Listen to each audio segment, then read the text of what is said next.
Halo adik-adik, Shalom, apa kabar? Semoga sehat selalu ya. Perkenalkan, nama saya Tambuna Baban. Nah, di sini saya akan menjelaskan tentang peran hati nurani memilih yang benar. Nah, sebelum itu adik-adik, di sini ada animasi yaitu orang tua dengan seorang anak. Nah, di sini orang tuanya memesankan kepada anaknya untuk saling mengasihi, tolong menolong, berbuat baik dan mengasah hati nuraninya. Dan anaknya menjawab akan menuruti orang tuanya. Seperti itu adik-adik. Nah, sebelum kita melakukan aktivitas, sebelum kita pergi ke sekolah, sebelum kita melakukan pekerjaan kita, orang tua kita selalu memesankan kita ya kan adik-adik untuk berbuat baik, saling mengasihi dan tolong menolong kepada teman dan tidak berbuat jahat. Seperti itu kan adik-adik? Nah, kita akan mulai pembelajaran kita ya. Nah, di sini adik-adik kita akan membahas yaitu 6 poin. Yang pertama, arti hati nurani. Yang kedua, peran hati nurani pada manusia. Yang ketiga, contoh cerita Alkitab yang murah hati. Yang keempat, 2 permohonan. Yang kelima, tugas. Yang keenam, kuis. Nah, di sini yang pertama dan utama nih, adik-adik harus mengerti dulu nih apa arti hati nurani. Nah, di sini Bapak akan menjelaskan kepada adik-adik arti hati nurani. Arti hati nurani adalah suatu proses kognitif yang menghasilkan perasaan dan pengaitan secara rasional berdasarkan pandangan moral dan sistem nilai seseorang. Nah, adik-adik mungkin bingung nih kata kognitif itu. Pak, kognitif itu apa sih, Pak? Nah, kognitif itu adik-adik adalah berpikir, pemikiran. Berarti hati nurani itu akan menghasilkan proses pemikiran dan menghasilkan perasaan. Perasaan itu adik-adik seperti senang, sedih, galau, murung, seperti itu adik, dan lain-lainnya.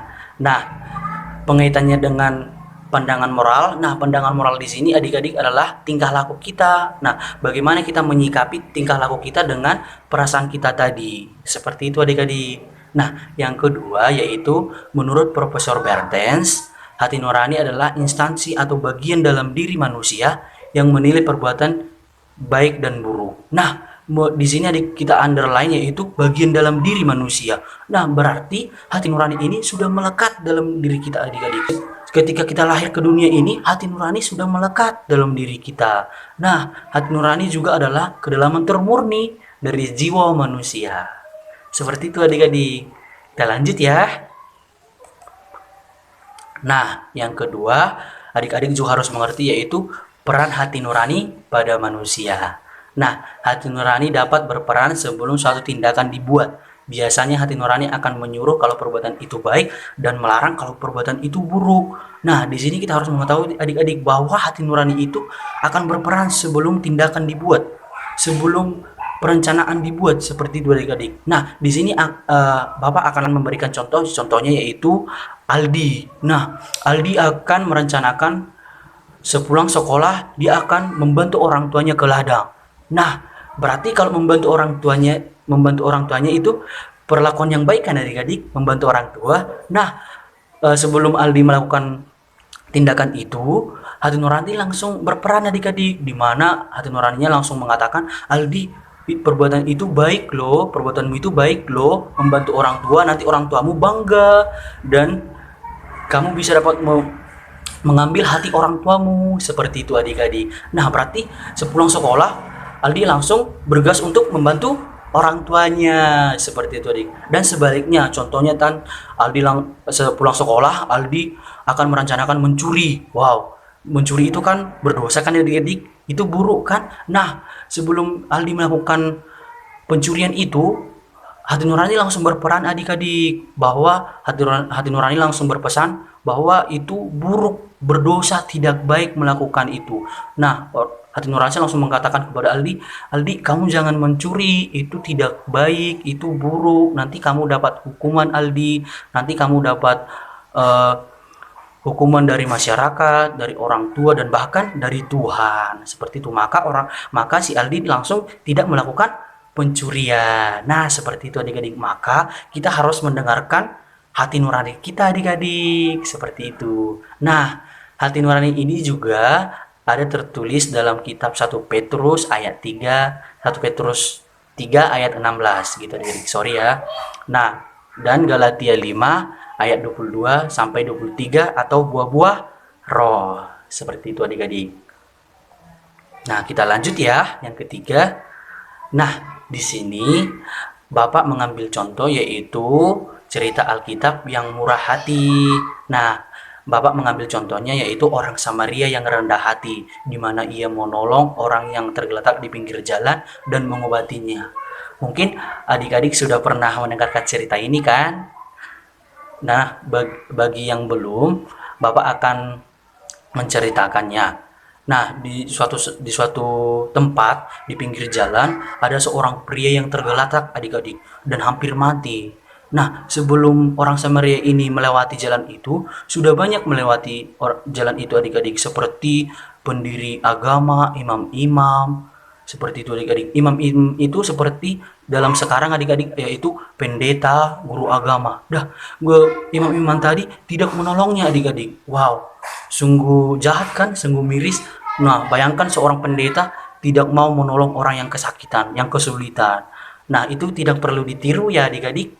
Nah, di sini juga adik-adik peran hati nurani ini berperan kepada orang Samaria ini. Nah, hati nurani orang Samaria ini langsung mengatakan bahwa dia harus menolong orang yang tergeletak ini, di mana menolong itu baik kan adik-adik.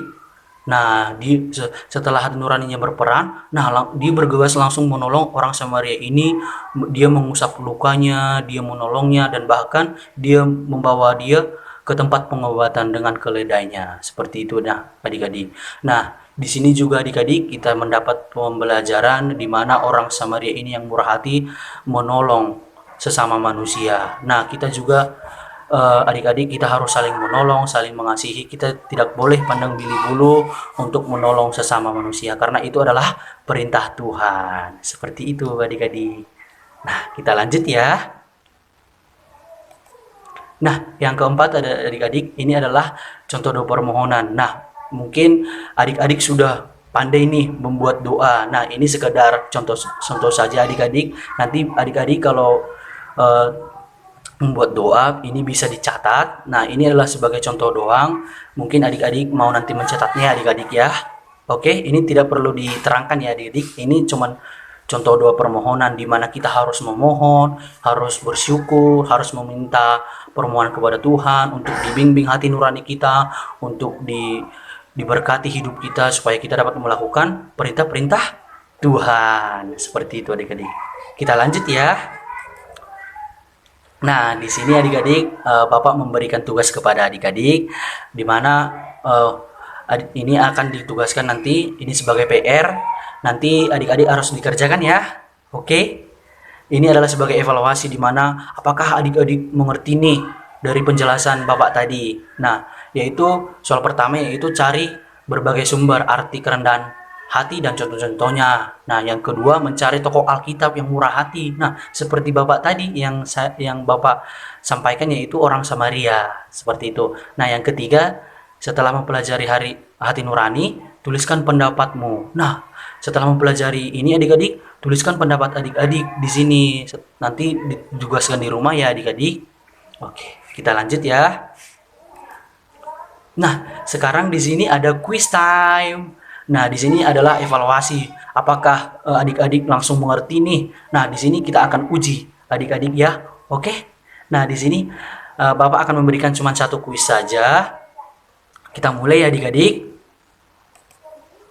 Nah, di gambar satu ini adalah dari gambar ini manakah orang yang murah hati? Nah, di gambar A itu orang yang menolong, dan di gambar yang kedua itu orang yang marah, yang berbuat jahat. Menurut adik-adik di gambar 1 dan 2 itu yang menurut adik-adik yang benar yang mana? Yang A dong, yang 1 dong, kan yang menolong, karena menolong itu kan perbuatan yang baik kan adik-adik. Nah, kita klik. Yeay, benar. Nanti di situ ada penjelasannya adik-adik mengapa kita pilih yang benar.